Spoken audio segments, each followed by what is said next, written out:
because we want to help those who are truly deserving. If a woman is empowered, she has the ability to change the fate of her entire family. Everyone has to have a responsibility towards society. Everyone has to be socially responsible. Hello, everybody. Welcome to Reach Her podcast. We hear you, and this is a platform for all budding women out there. This is Madhumati here with you to host our guest today. Let's welcome the very humble Sirisha ma'am. She is the founder of the Aasra Foundation and the principal consultant of Infosys. Welcome, ma'am. Hi, Hi, Madhumati. ma'am. Thank you for having me on the show. Thank you, ma'am. We are glad that you're here. So, how's everything, ma'am? How's the lockdown condition over there? Is everything fine over there? I wish things will get better soon. I mean, Uh, a lot of people are stuck in a lot of places, and yes, let's we hope, hopefully yeah, get it. right. Things need to get moving, right? Only after the lockdown, everything will be fine. So, tell us about the Asra Foundation, ma'am. What do you do in the foundation? Yeah, so Asra has been set up like 3.5 years ago. But the thought of Asra has been with me like forever. I mean, I've been working, though without the name Asra, I've been working voluntarily for quite some time. And formally, we got registered 3.5 years ago. And our primary objective is women empowerment, and we strongly believe that it is only through proper quality education that women empowerment is possible. So the main area of work for ASRA is towards promoting women education, girl child education.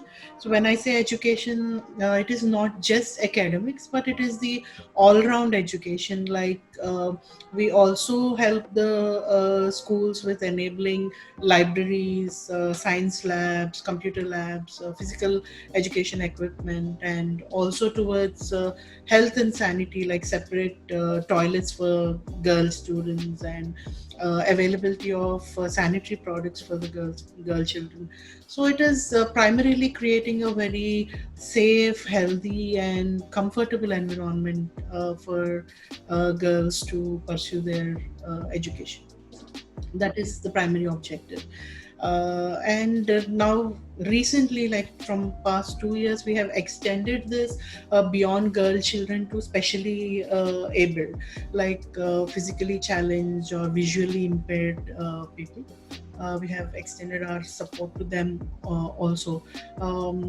It is very difficult for these specially challenged people to lead their lives. I mean, something for us which is very simple, a very simple activity is actually a big challenge for them, and they need lot of they have a lot of special requirements, which are expensive also. Like if visually impaired children, for example, they use a separate language, braille, to read and to write, and that needs a special kind of paper, that needs special kind of computer keyboards. So there are a lot of special requirements they have, and very limited means they have. Like if someone is wheelchair ridden, physically challenged, they need ramps, they do not have access to public transportation, we do not have that facilities. Even most of our schools are public offices or government offices, they are not equipped to actually have these people around. I mean, we don't have ramps, we don't have railings for them to hold, separate lavatories or toilets for them. So there are a lot of challenges for even a very simple activity we normal people do, regular people do. It is a challenge for them actually. So we've realized that, and for past 2 years we have extended our support to these organizations as well. Ma'am, when I was going through your website, the Asra website, I found that you had three different categories like Siksha, Rahat, and Diya, and all these. So, what are they? Could you explain about that? Yes, Siksha is a program primarily for education of girl children, and Rahat is, as I explained, the other part. I mean, apart from the academics, the health and sanitation we provide. We provide first aid kits. we replenish the first aid kits, and we provide sanitary supplies for girl children. When there are a lot of girl children and women in India who cannot even afford to have a clean and proper sanitary methods, and they use a lot of crude methods, and a lot of almost around 7 to 8% of women die every year because of using um, lack of proper sanitary products. So that's what we provide using Rahat. And Diya is a very small initiative we started where we have a um, uh, exchange. It's like an exchange program where we have children from smaller schools or government schools interact with children from international and bigger schools, share their experiences, exchange gifts. That kind of initiative which we usually conduct during Diwali. So we approach big schools, and we give them requirement which is like, which will cost less than 100 rupees, like your examination pad, geometry boxes, atlas, world maps, something like, something very simple. We give them a list which, it's not mandatory. If they want to participate, they can buy those. They can gift wrap them. They can make cards or something like that. Similarly, for the other school, we provide them with earthen lamps and colors. We ask them to paint it and create greeting cards, and then we invite those kids to come to this government school, or government school kids to visit there and exchange those gifts and interact. We conduct some games and events. It's just just so they see the other side of the world, It's a interact with. real beautiful gesture, ma'am. And for kids, it doesn't matter. They just exchange gifts and they play. That really shows the beauty of childhood. True, true. Like, yeah, this Siksha and Rahat, that is a very important service that people will need. But when you talk about Dia, I don't know. I just feel goosebumps all over me because it involves a lot of emotions more than just providing a service, right? So I'm more curious about Dia now. So how has the outcome been of Dia, ma'am? Like, how have people felt, children felt about it? It was very heartening to actually see kids react to each other. And my kid, he himself, I mean, was part of that program. So he still has that lamp, the thin lamp. He uses it for past two Diwali. He lights it, he turns it off, and then he hides it, and he cherishes it. Lot of people tell me, they write afterwards saying that it is very good. And one girl actually, she actually asked for blue ribbons, Okay. and it's such a small wish, just Yeah, she wanted blue to ribbon. tie her hair. And when she got that, she was so happy. She said, "I'm the luckiest girl in the world." It, it's That like, is, yeah, that is so uh, touching actually speak. And these kind of initiatives, like since it involves more of children from all sectors, even the people, students from bigger schools have that feeling. How does it feel to gift? And they get to see each other's lives from different angles, right? and they also get to know how privileged they are. I Yeah. mean, the kind of things they enjoy, they do understand that uh, it is not all that easy. There are a lot of people who do not have what they have.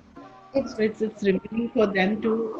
But then kids, being kids, they actually play together and enjoy. yeah, They don't it's think the right much. time to see that gratefulness in them, because since child, if they're brought up, if they get to see a lot of things, that concern is there within them, because we see many bullying and many things happening in the high school and all these things.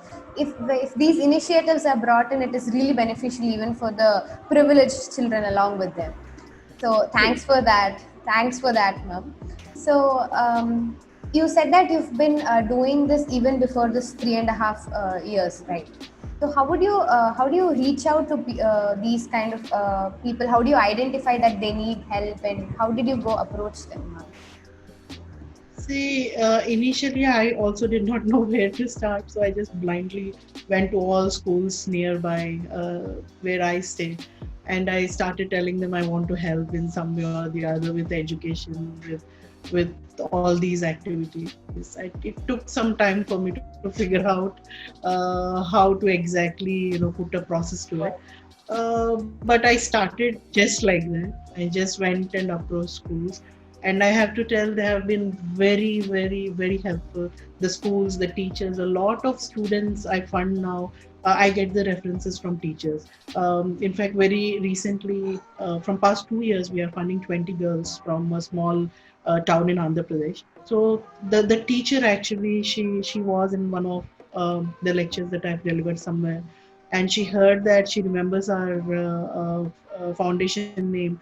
And when she has encountered a situation in her college where around 20 girls, they couldn't pay a fee and they had to discontinue their education, she approached me, informing that these girl children are very smart kids. I mean, they're very academically very good, but they're not able to pursue because their parents are artisans, those who paint, do this pottery and painting on the pottery, and those who make this jute baskets and things like that. And that year it was not good for them, and they were not able to sponsor or afford the education.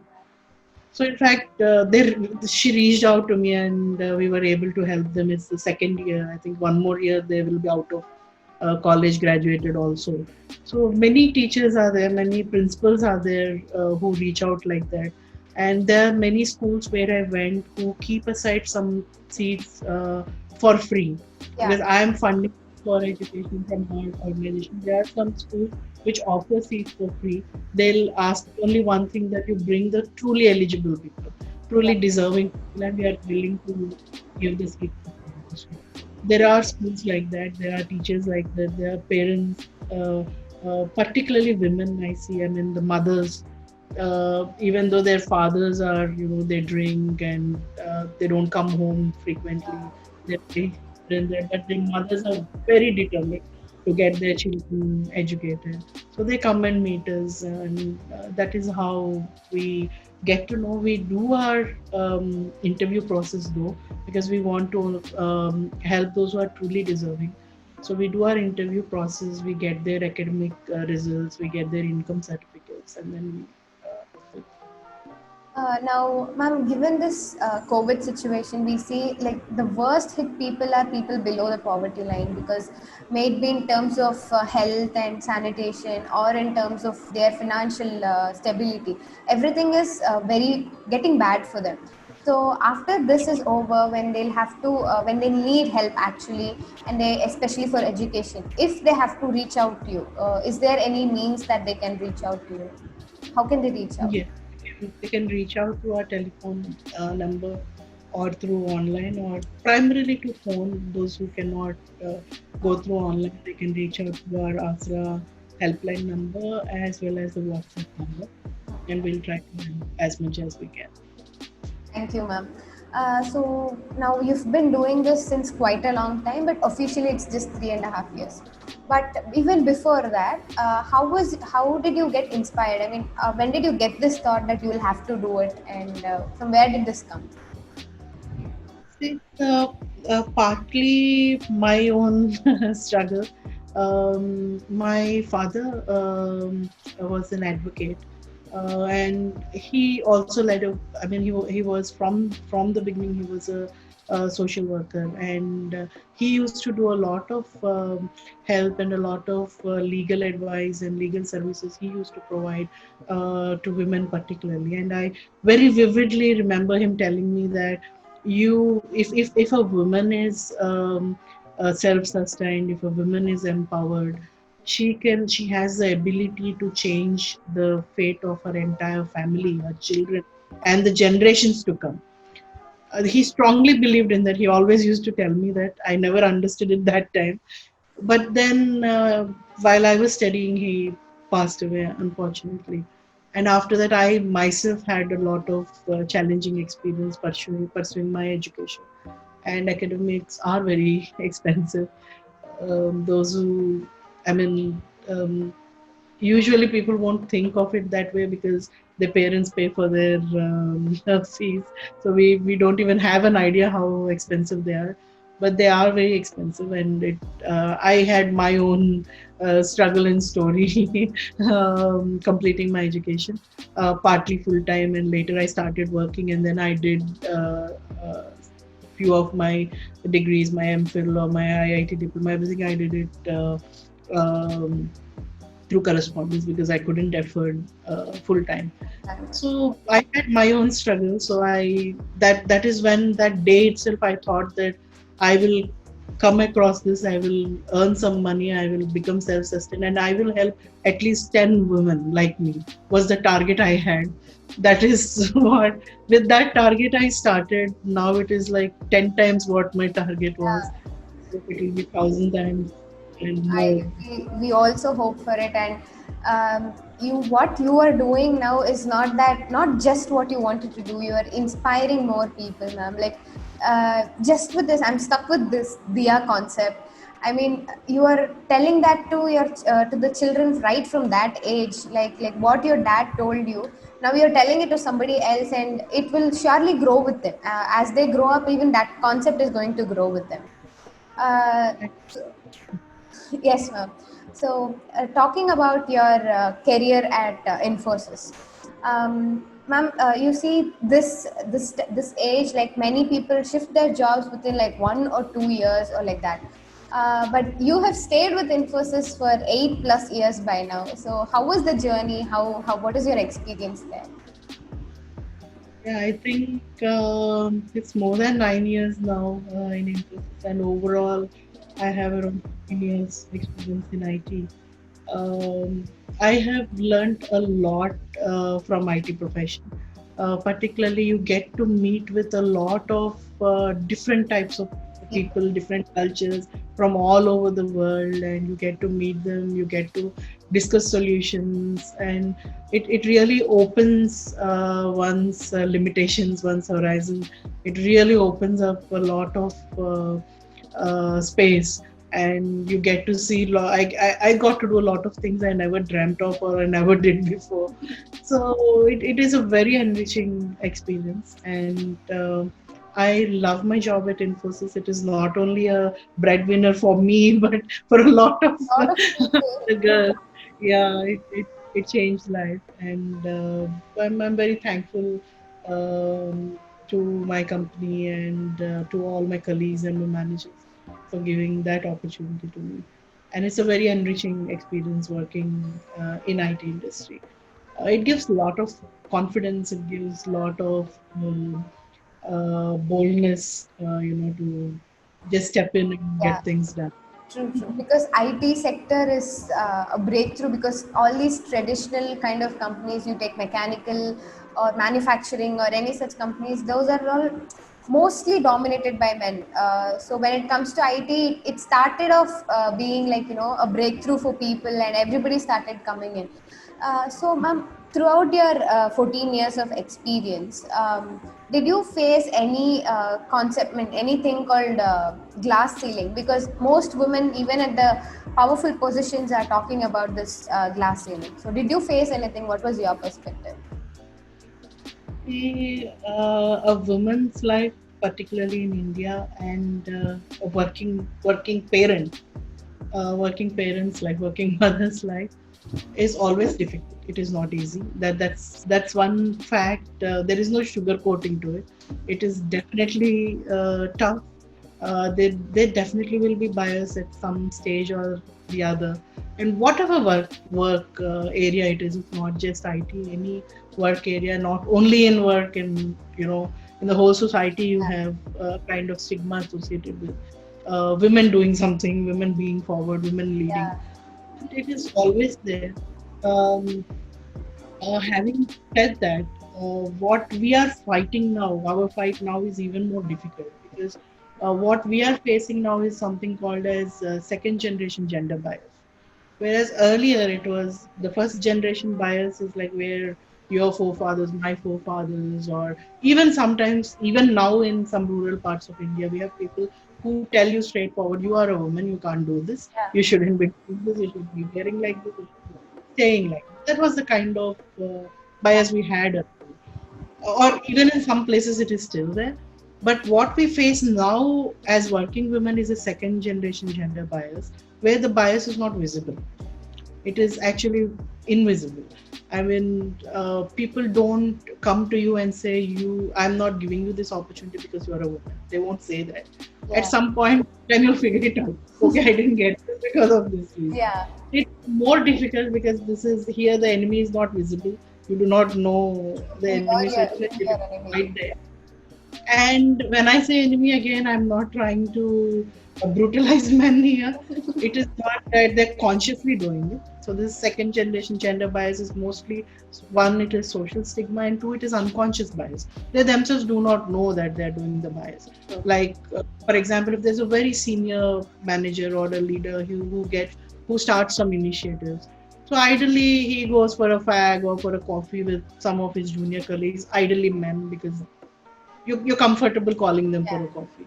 So he discusses with them, and when it eventually materializes, obviously he will give the job. Yeah. So unconsciously, he has eliminated an opportunity for women. We Yeah. don't even know that we lost that opportunity. He doesn't even know that he did a bias there. Yeah. So it is unconscious. It is social stigma. Like we don't get much opportunities to socialize or to increase our network because of again the same reason you Social they stigma. go late night parties and Yeah. uh, usually how you hang around with your colleagues is go for a drink or watch a game together, which usually they don't call women for. Yeah. And these biases are not visible, but they are there. And it will take a long time for it to go away completely. Yeah. Then I'm not sure of other workplaces, but in IT profession, definitely many organizations, including Infosys, they're doing a lot of work towards inclusivity and diversity. So there's a lot of education and awareness that is needed for both, for women also and for men also. Yeah. Women also have to realize they cannot work in a conventional way now. Whatever have been told to them, they have to break that The convention bargain and has to be from both the sides. yeah, they have to come out of it. That is what is the glass ceiling that women has to break. Yeah. They have come out of their inhibitions and what they have been led to believe so far. Men also have to, True. understand the changing times and the bias. So it's two way. Both of us need education, and a lot of people are trying. Yeah. A lot has to still be done, but individually, everyone has to make an effort to come out of Yeah. stigma. That was a clear cut explanation, because most of the times what happens is when we talk about glass ceiling, it is always one sided, because it's like women are here and men are unconsciously being biased. But now that you told that we need to break a bit of glass, I mean, this kind of unconscious biases, so that was a really needed one. So, ma'am, you've also involved in this education. You believe that education is very much important. So, given this current situation, do you think the students, maybe like school students or the college graduates or anybody like that, are they given the proper kind of education that is needed in the market? See, I would say the current education system, if your question is on the current education system, I would say it is well equipped, actually, to be very honest. I can't comment about the details of curriculum and all, I'm not qualified for that. But what I personally feel is we do have a proper education system in place. But again, as I was telling earlier, education is not just academics, Yeah. not what you learn from the school or from the college. Children usually are very intuitive, they're very observant, and they keep observing things, they grasp them very quickly at that age, and they absorb it and they live it. Mm. So how the society around them behaves also has a very deep impact on them. True, true. So, for example, in the school, your teacher, you have this paper, value education paper. The teachers come, they say, follow the traffic rules, respect elders, don't lie. They teach all those. Kids learn all that and come home. But on the way home, your parent breaks the traffic rule and comes saying that I'm getting late to office. What lesson you're teaching them? I Exactly. mean, where one way we are saying respect elders, and in our own houses we see parents not respecting grandparents, or some places we see parents not respecting your house help. maids or drivers, you don't treat them with dignity. And kids observe, they observe a lot, and they clearly see the difference of what they're being taught versus what they're actually seeing in the real life. Yeah, And in this kind of situation, you can't say that you have to change that, you have yeah. to change the education system. It is doing its job. True, What true. is not doing its job is this social thing that each individual is not following. Everyone has to have a responsibility towards society. Everyone has to be socially responsible. I'm not saying do some very big thing or something like that, but small things if we are socially responsible. In fact, social responsibility is something which is totally underrated in India. We don't really No, what? care about others. Yeah, We don't really care how our actions are going to impact our children or our neighbors. We don't really care. I mean, we litter everywhere, we break traffic rules. There are a lot of things like that we do. So social responsibility, I think, is where is the fundamental cause for all the issues we are having, for all the problems that children are facing. If everyone, each one of us are responsible in a small way, not big things, but in a very small way, be environmental friendly, don't litter, do your waste management properly, conserve water and electricity, follow traffic rules. These are very basic simple, thing. fundamental things, and we are living as if there is no tomorrow. Hmm. We are living as totally we are wasting with the amount of pollution, environment, the thing we are doing to environment. We are living as if there is no tomorrow. We are only concentrating on accumulating money or wealth for our children. Our Yeah, children are not able to do anything with that wealth tomorrow when they don't have fresh breathe or fresh air or a glass of pure water. What are they going to do with the money? they So first that need to live. social responsibility. Yeah, yeah. Even True. Quality of life is not there. That social responsibility is very lacking in our country, as in many developing countries. If you see the West or the developed countries, you see people are very conscious about this kind of. So that I think more than education, this is what needs achievement. to. So these are what that tomorrow, like these are the small things that you feed in people, is what that is going to be when you make a big achievement or something. Like now, if you teach the children to break the rules and break the traffic rules and not care about the environment, when they become entrepreneurs or when they become big people, that is what is going to influence them completely. That is So what they will do. That is what their children will do. You're ruining a whole generation. yeah. So, ma'am, in this particular year and this generation, there are many people who are completing the graduation and going for being a job seeker. So, how important is this quality of leadership in an organization or in a society itself? See, leadership, particularly for women, is very important. Why I'm saying this is like if we have started a job at the age of say 20, 21, 22, at that age, typically when the when you get graduated and start job, 20 years before that, which is when you are 1 year, 2 years old itself, women are taught that you should not speak loud, you should not ask questions, you should not get noticed, don't laugh loud, don't speak loud, don't talk loud, don't do this, don't do that, don't go there, don't sit here, don't stand there. Don't You sit know, like this. don't speak like this. Yes. Don't laugh loudly. I particularly remember that. Don't Yeah, laugh loudly. Don't talk loudly. Don't ask questions. yeah, Don't try to do something that you get noticed, in the school or college or yeah. whatever. So we have been like fed for 20 years, like whatever possibility that a woman has to become leader has been taken away from her 2 decades before she even started her career. So now, if you're starting your career, of course, you enter into leadership after some 10 years of career, or at least 7 or 8 years of career. But you have already been robbed of 2 decades before. If you have to compensate that from the day you have started, that should be your goal. You should work towards cultivating leadership skills and the qualities and um, speaking out, speaking loud, mingling with people, talking, be vocal about your requirements. So we have to start from the day one. if we have to bridge that gap.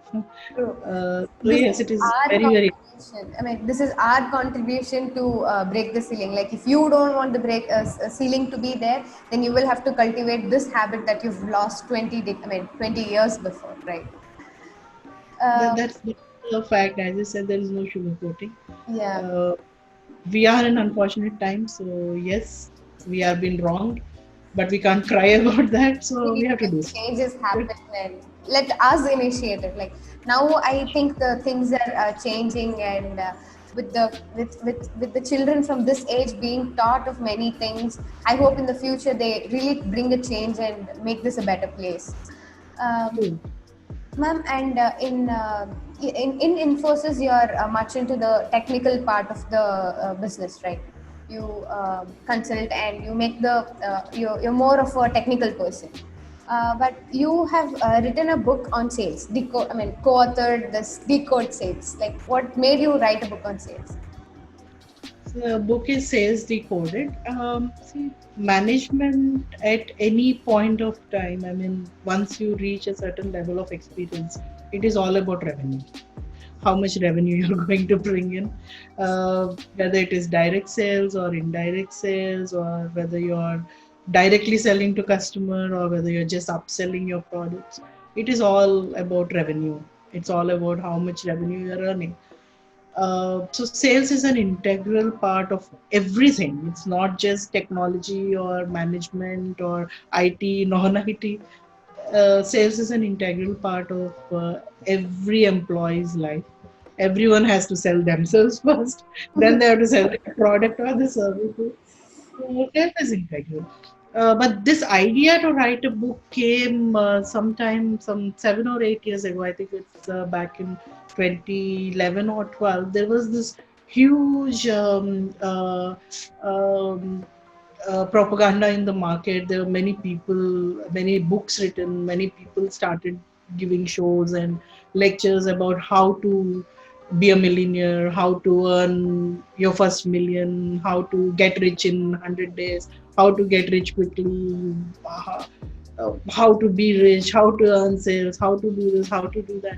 So that made me think that why is being rich or why is earning a million that important in life? I fundamentally differ with that concept itself, that be a millionaire or earn this much or become rich or something like that. Because what I believe is, at the end of the day, the value you bring onto the table is more important than the volume. So it doesn't matter how much sales you're doing, how many numbers. It's not the right thing to do. It's not the right thing that you go and sell anything and everything to everyone and earn money and make money out of it. That's not the right way. There should be an ethical way of selling. You sell products to those people who need them. That is all. Hmm. There is a need and you fulfill that need. In that way, you will give value to the customer who is buying from you. So it is something like, you propaganda, you propagate something like fair and lovely. Hmm. What value it is bringing to anyone? It is not bringing any value to anyone, right? It is business. It's New making. problems now. Like, Yeah. psychologically, many people are very much affected.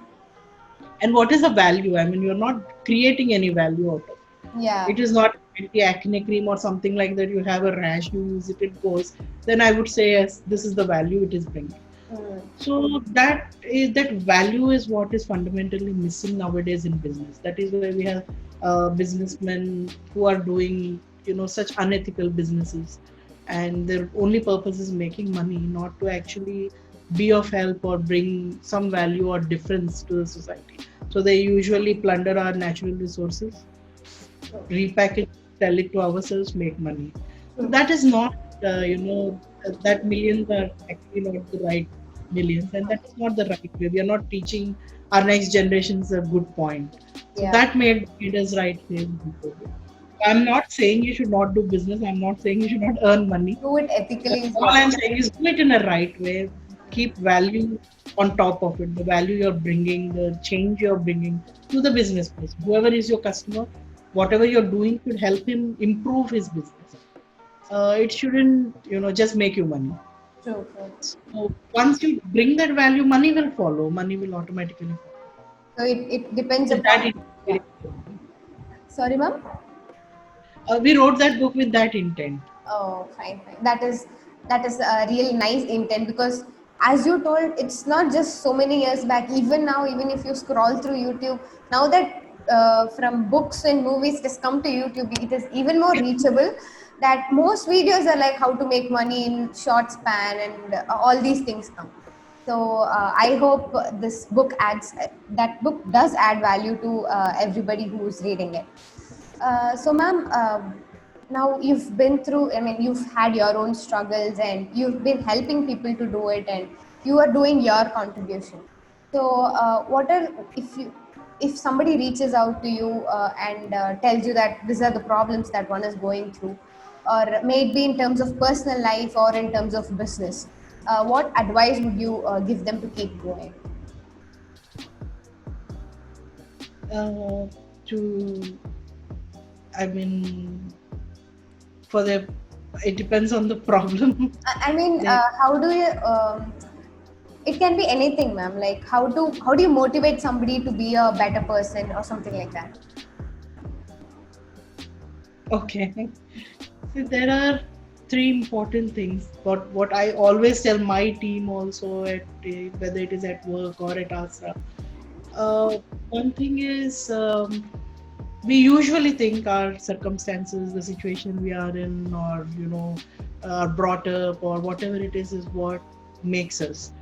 But what I believe, or I tell others, is it is not that our circumstances that make us; it is our choices that make us. So when a situation happens, you can say that my situation was like that, or you can say that you can choose a way. I mean, the situation that happened is not in your hands, but your reaction is in your hands. So that is what I tell everyone: choose wisely, make your choices wisely. You know, you can become rich is a choice, kindness is a choice, happiness is a choice. It's up to you to make a choice what you actually want to do. That is the first thing, make a right choice.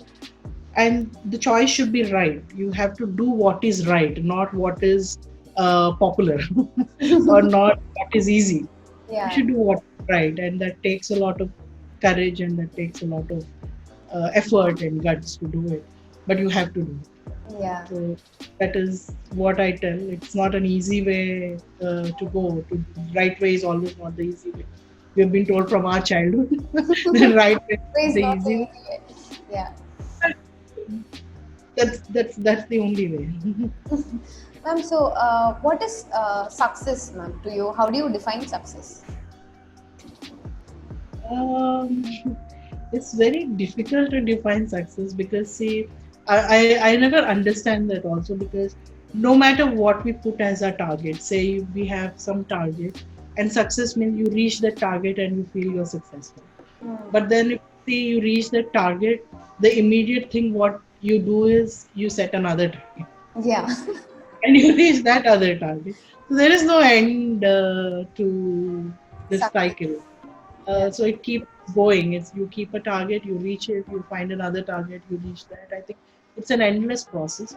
But what I think is that one should not strive to be a success, but we should strive to be of value.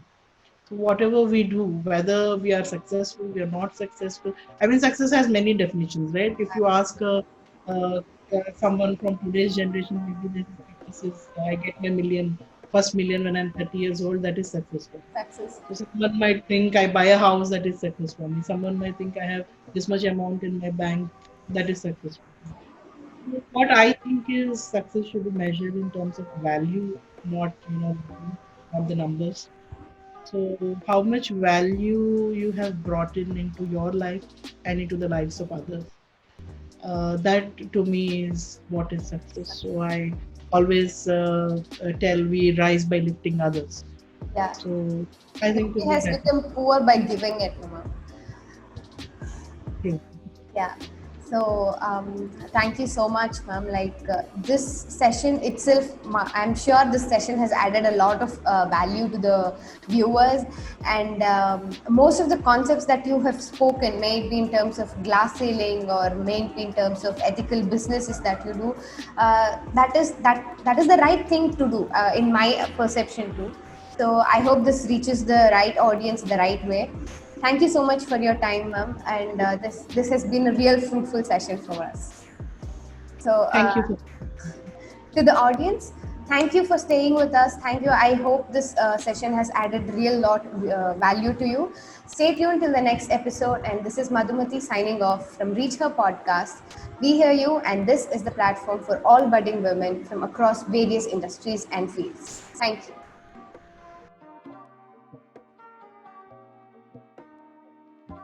Reach Skyline. Embrace digital.